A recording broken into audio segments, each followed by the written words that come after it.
Before the break, Destiny Ness and her adoptive mother, Amy, shared their story of how their lives have changed since connecting with each other. Perhaps you've considered adding to your family by way of adopting or fostering a child, but you have no clue where to start. Well, today we get answers. Nishant Sims is a Tri-County Regional Resource Home Recruiter, and Amy joins us once again. Thank you, ladies. All right, so Nishant, I'm going to start with you. Tell me what your agency does to help local families and children. Well, as the Tri-County Regional Recruiter, I'm usually the first person that someone comes in contact with when they want to find out how to become a resource parent. We look for families or individuals who can provide a home to children that have been separated from their birth families for various reasons. So you say resource parent, that's the same as a foster parent. Is there a big need for these types of people here on Delmarva? Yes, absolutely. And if you think about it, if there's one child in need, that's just one too many. Yeah, absolutely. Okay, can you take us briefly through the process of adopting or fostering a child? Well, once someone contacts the local department, they're going to be referred to attend an informational session that takes place in the community. After they attend that meeting, they would have to register to take 27 hours of pre-service training. Once that is done, there's other technical requirements that they would have to meet as well. Some of them being you have to be at least 21 years of age. You can either be single or married. There would be medical examinations and TB testing that all household members would have to have completed. And there will also be home inspections that would be completed by the local health department and the fire department. And that's for safety, right? Absolutely. And now you say it's also really important for other families who have fostered before to get involved with the training process and talk to the people that are thinking about becoming a foster family. Why is that?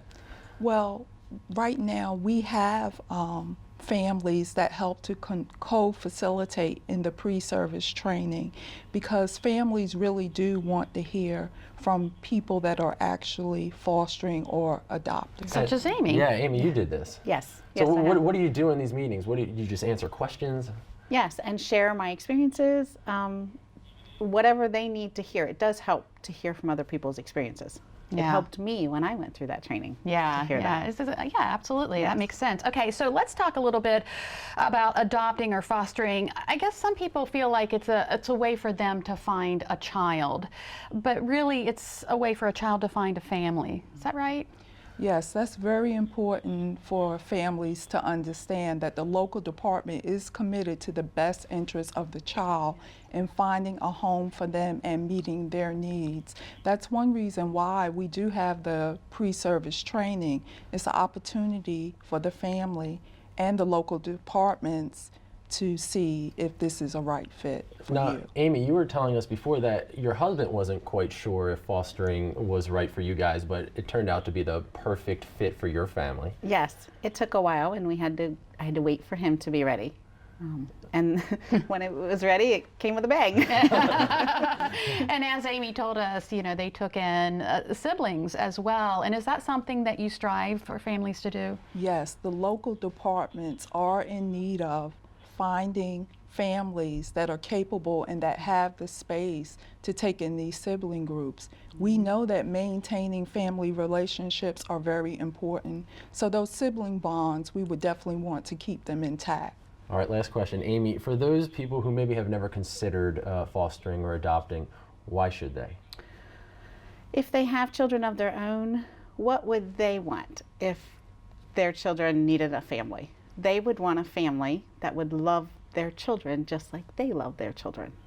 That's why we did what we did, because I would want somebody to love my children.